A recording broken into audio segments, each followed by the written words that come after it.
And part of what I think is valuable for politicians in general is to be able to filibuster, to be able to stand up there and allow the American people to see exactly who the rest of their elected representatives are, exactly who the people that represent them are.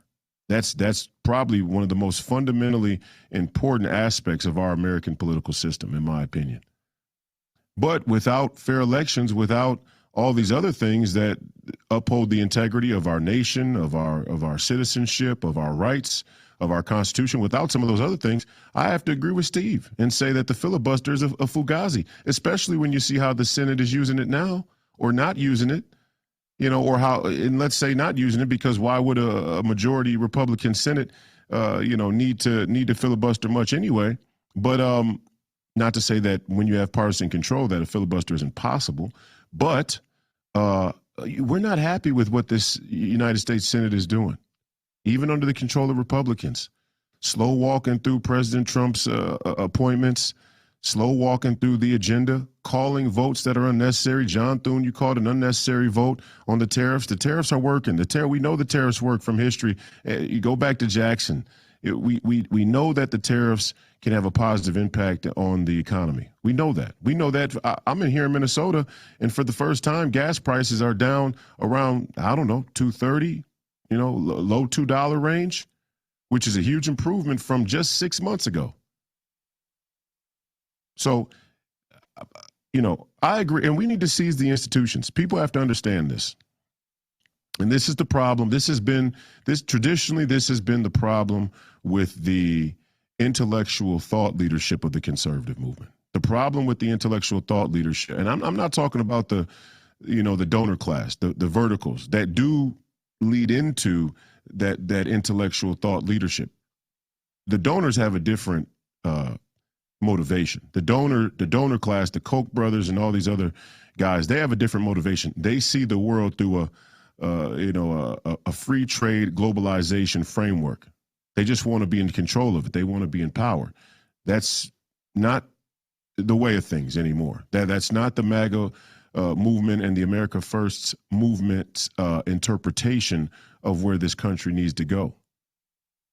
We detest globalization. We detest how free trade has been manipulated. We detest H-1B visas.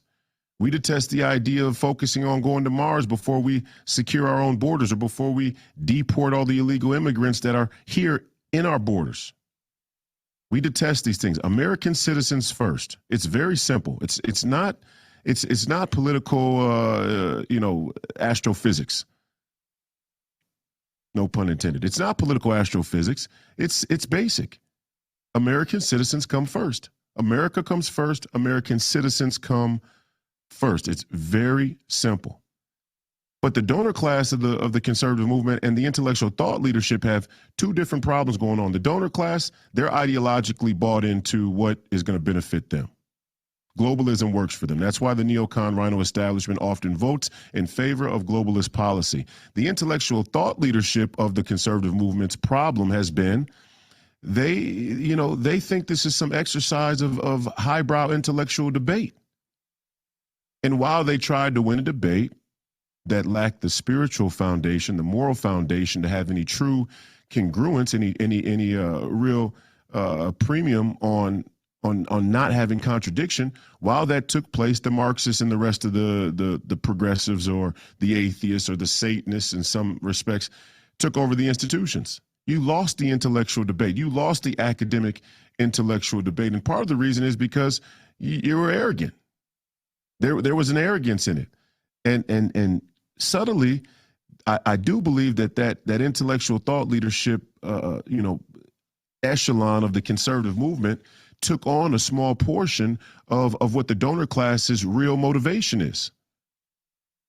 We're going to talk about, that and some other things here as we consider what it means to have to seize the institutions.